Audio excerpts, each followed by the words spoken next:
Shalom Yasharallah. Like always, I'd like to begin by saying I want to give all praise, glory, and honor to Yahweh, Bahashem, Yahweh Shai, Bahashem, Rakak Wadash, whom I worship. Double honors to my elder apostle, the great millstone, who taught me this word in sincerity and in truth, and who well. Salutations be to the hopeful elect who are doing the work, all right, according to the true doctrine of Yahweh, Bahashem, and Yahweh Shai, and are out there on the highways, byways, hedges, and gaps, so that they may receive their crowns of salvation. May the Lord grant you your crowns of salvation. And salutations be to the great cloud of witnesses of Yasharallah out there, who are paying attention, who are watching, and believing in the true name of Yahweh Bashem and Yahweh Shai, hoping for his arrival, for his second coming, and for salvation. May the Lord grant them and theirs salvation. So we're continuing. As always, I'm gonna play the recap, and then continue to the next part.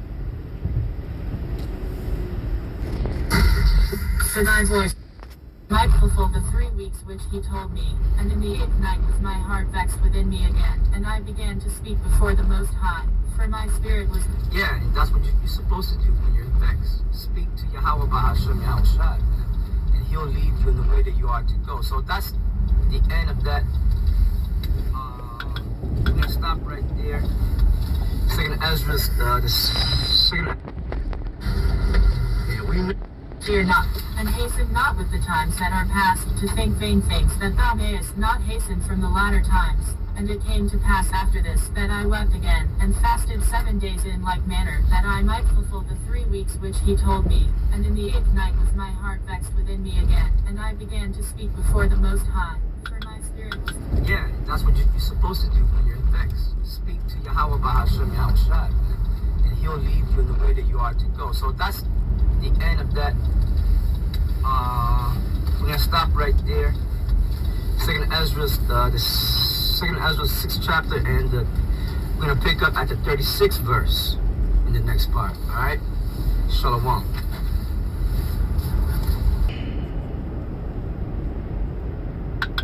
And in the 8th night was my heart vexed within me again, and I began to speak before the Most High, for my spirit was greatly set on fire, and my soul was in distress. And I said, O Lord, thou spakest from the beginning of the creation, even the first day, and saidst thus, Let heaven and earth be made, and thy word was a perfect work. And then was the Spirit, and darkness and silence were on every side. The sound of man's voice was not yet formed. Then commandest thou a fair light to come forth of thy treasures, that thy work might appear. Upon the 2nd day thou madest the spirit of the firmament, and commandest it to part asunder, and to... Oh, he mentioned the firmament. Now there's been this thing out here. People talking about the firmament, a dome. It's like that, like we're like, you know, like that we're in a giant fish bowl, you know, and all this shit. You know, just so much bullshit out there, man.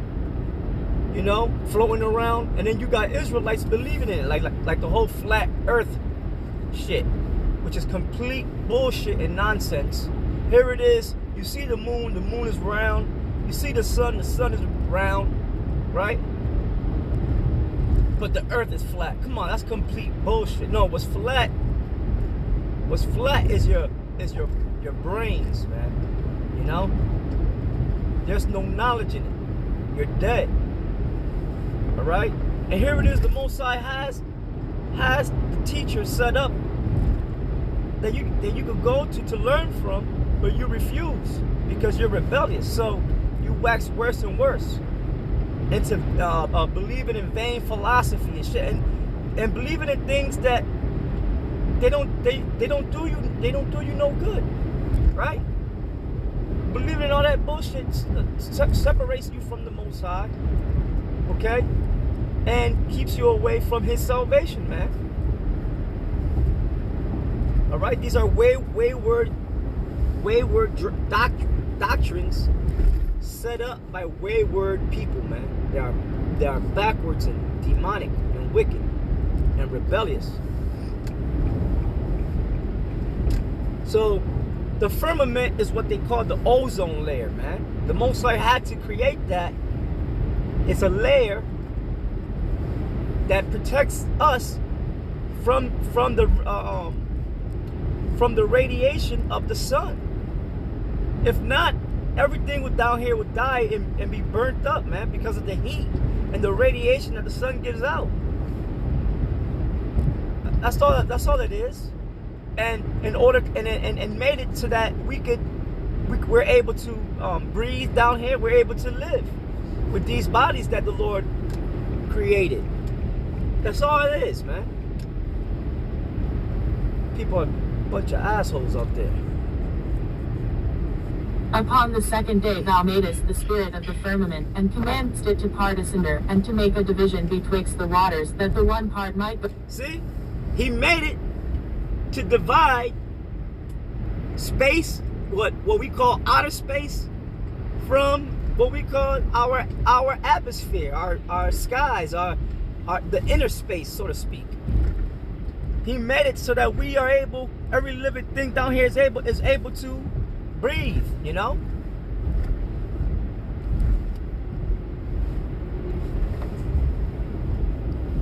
Upon the second day thou madest the spirit of the firmament, and commandest it to part asunder, and to make a division betwixt the waters, that the one part might go up, and the other remain beneath. Then he said the spirit of the firmament. So the firmament itself is alive. See, the Lord created things to live, man, and to be perfect. Upon the second day thou madest the spirit of the firmament, and commandest it to part asunder, and to make a division betwixt the waters, that the one part might go up, and the other remain beneath. Upon the third day thou didst command that the waters should be gathered in the seventh part of the earth. 6 parts hast thou dried up, and kept them, to the intent that of these some being planted of God and tilled might serve thee. For as soon as thy word went forth. Right, so you got the seas and you got the dry land. And then under the sea, you have land, you know? Under the sea, you have land, man. And with all these elements, the Lord created us, you know? From the soil and the water, you know? That's how he molded us and shaped us. And then upon his elect, he poured out his spirit, his breath, the breath of life. All right? He gave his chosen man knowledge, wisdom, and understanding, man.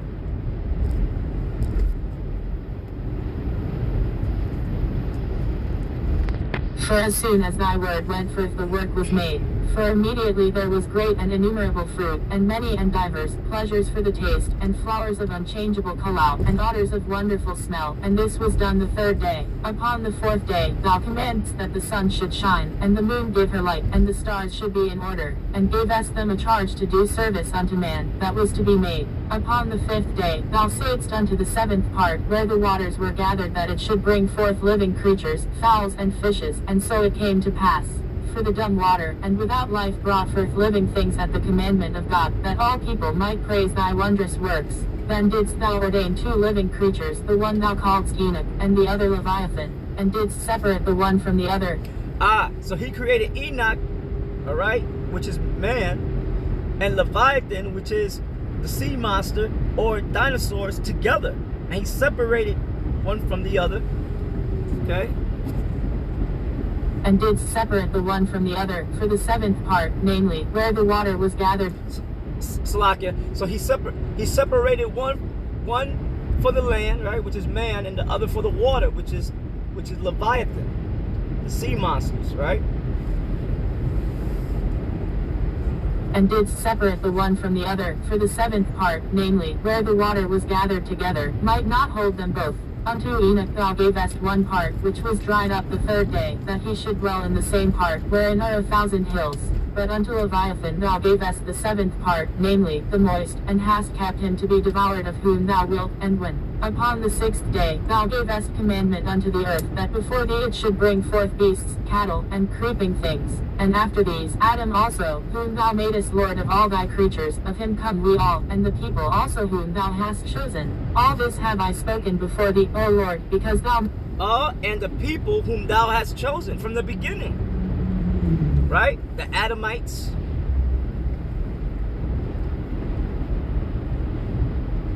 The Lord created many people together, man and woman together, but he chose a certain group of them to be his, okay?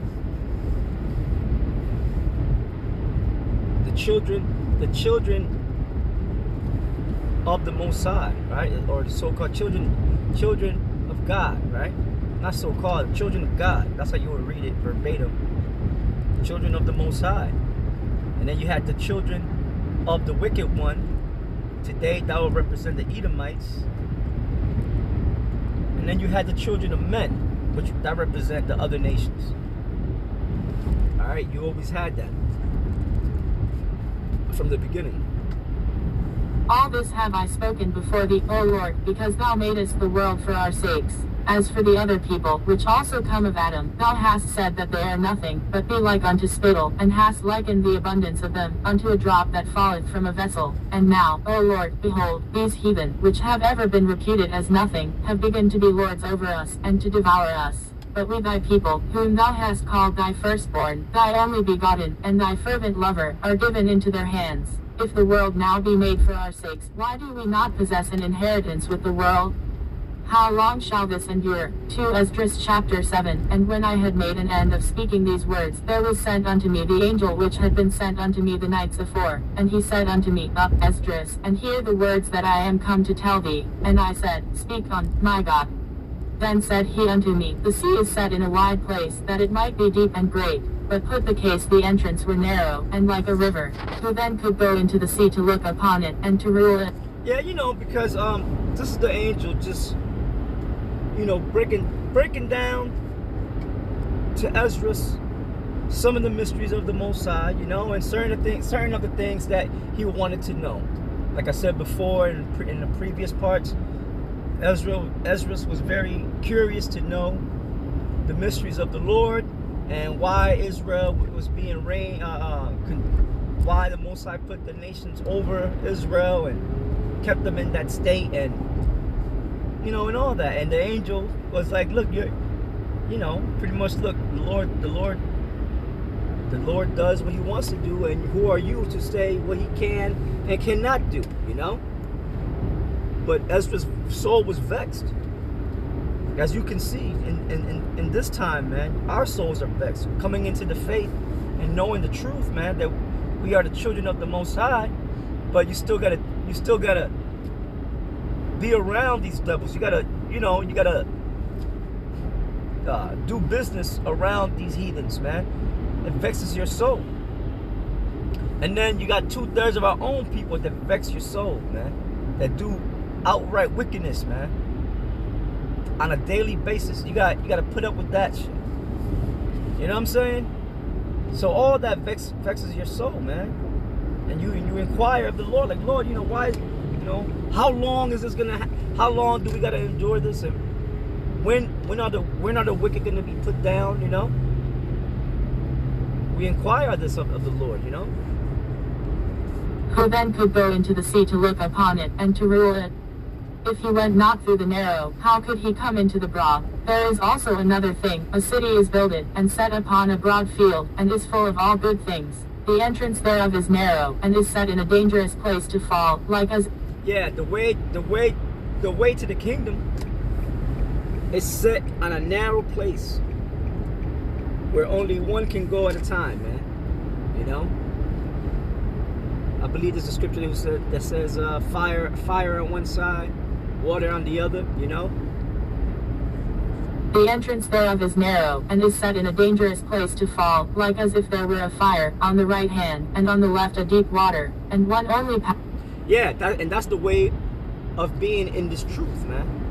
You know?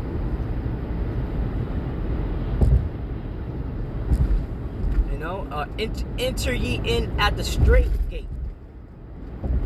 Right? That's what Yahweh Shai said. For wide is the way, and for broad is the way, and high goes, for broad is the way that leadeth unto destruction. You know? And narrow is the way that leads to life, and few that be that find it. So that's talking about his knowledge, his wisdom and understanding, man. Many are called, but few are chosen. The entrance thereof is narrow, and is set in a dangerous place to fall, like as if there were a fire, on the right hand, and on the left a deep water, and one only path between them both, even between the fire and the water, so small that there could but one man go there at once. If this city now were given unto a man for an inheritance, if he never shall pass the danger set before it, how shall he receive this inheritance? And I said, It is so, Lord. Then said he unto me, Even so also is Israel's portion. Because for their sakes I made the world, and when Adam transgressed my statutes, then was decreed that now is done. Then were the entrances of this world made narrow, full of sorrow and travail, they are but few and evil, full of perils, and very painful. For the entrances of... Yeah, the entrances of this world, man. You know, you come here, you come to this world to suffer, man. You know, this is hell. Earth is hell. Now, hell is not some place way down into the centers, in the core of the earth somewhere with a red devil with horns and a pitchfork and a tail. Okay, that's some bullshit.